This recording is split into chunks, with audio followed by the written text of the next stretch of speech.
All right, everyone. It took a little while, but Tim Kaine finally got the memo about the Democrats' new strategy for trying to destroy Trump. Right now, there's basically an Operation Fear kind of thing going on, and it has to do with the 14th Amendment. You've probably heard about that in the news somewhere before. I wonder where. Well, literally everywhere. Under the auspices of the 14th Amendment, anyone who is engaged in armed rebellion against the United States, who has given aid or comfort to its enemies, there's some tenuous language there, is precluded from running for office. They can be declared incapable of running for office by Congress. I would say that the threshold for getting that going in most states would be difficult. Of course, the states control the machinery. On the federal level, I need to make an argument for the U.S. Congress stepping in, but that's clearly not going to happen. It'd be a state's issue, effectively. The problem with applying that, the 14th Amendment, firstly, is that the historical tradition basically ends in the middle of the 19th century and hasn't really been applied since then. We've had numerous instances where people have been involved in political violence, both of a disorganized and organized nature, have definitely aided and abetted the enemies of the United States, including some sitting presidents sending money to the Contras, for example. Well, a communist militia isn't necessarily a friend to the United States. Thank you, Ronald Reagan. And so on and so on forth. Fast and furious under Obama. Well, does that mean that people in the Obama admin can't run for office because they were running machine guns to literal terroristic cartels south of the border? Well, again, you'd have to actually apply it. You'd have to apply the 14th Amendment. The reason why they're mentioning it, though, isn't for the reasons why most people think. Some people seem to be living under the delusional la-la land mentality that they actually believe that they have a serious legal case against Donald Trump under the 14th. Pro tip.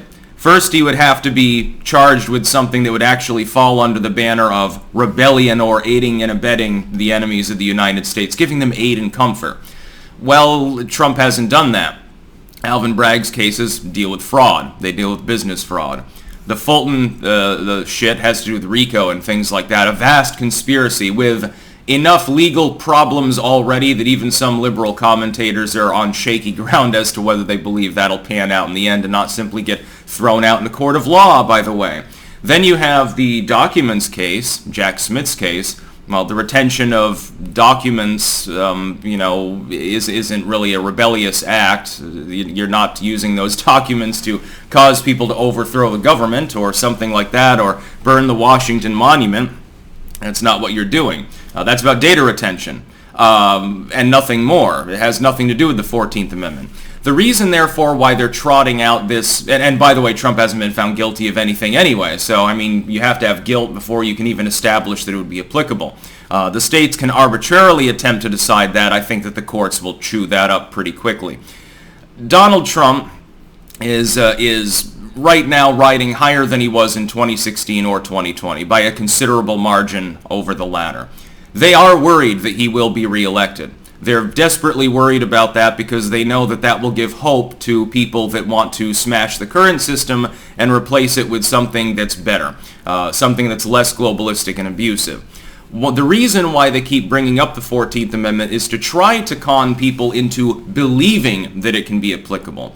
If you believe that Donald Trump can be precluded from running on the ballot in general, and therefore can be nominated, but therefore have no hope of winning, he gets a bunch of write-in votes crippling the Republican Party in the process, and you lean Republican, it might give you pause. It might give you a reason to say, well, I'm not sure. I like Big Don. Some of these people are core MAGA. I like Big Don. I like Big Don's policies. But I don't like the idea of nominating someone who then can't actually run at all. They're trying to make people afraid. This is also the reason that they're persecuting him with all of these, throw shit at the wall and hope something sticks indictments. They're not particularly thrilled about their chances of any individual charge sticking, even if you have a jury comprised in D.C. I think that they're genuinely worried that virtually all of their cases fall through. Even if they do manage to charge the man again, it doesn't trigger the 14th Amendment if you're found guilty of business fraud. Trump, as a former president and current frontrunner, probably can't be held in a prison. or a jail, so he would probably be under house arrest, allowing him, by the way, to continue campaigning. He'd just have to do it all remotely. In that case, they're afraid. What they're afraid of, then they're trying to make you afraid. They're afraid he's going to win. They're trying to make you afraid that he can't win. It's really a juxtaposition. It's out of fear that they're acting, and they invert their own fear, projecting it off on the GOP mainly, and also certain independent voters, to try to make them afraid that it's not physically possible for Donald Trump to be reelected. If history is any indicator, underestimating Donald Trump is not a great idea. In 2016, we were assured that there was 0% chance of him winning. He won. In 2020, we were assured there was 0% chance of him winning.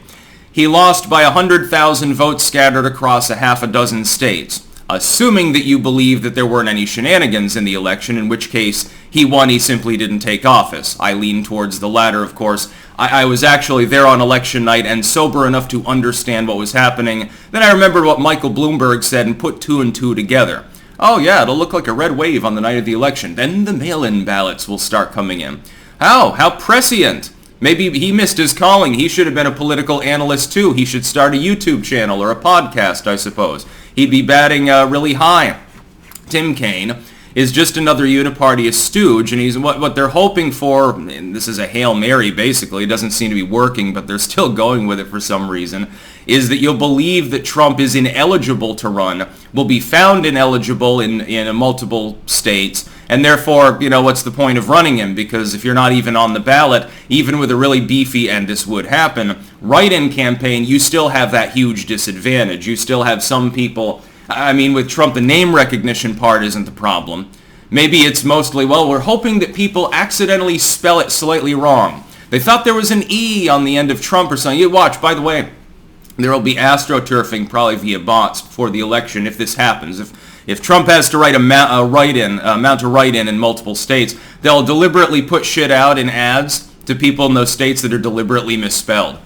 You watch what'll happen, assuming that that's the case. I don't think that it will be. Again, I think the courts will end up stepping in this particular instance. I think that they're going to say enough is enough. At some point, you've crossed enough Rubicons in a short enough span of time that people start getting a little bit nervous. The Uniparty is already nervous because Trump exists. Their last desperate effort might be attempting to take a shot at him. That's how worried they are. Again, they've thrown out 250 years of legal precedent on multiple occasions.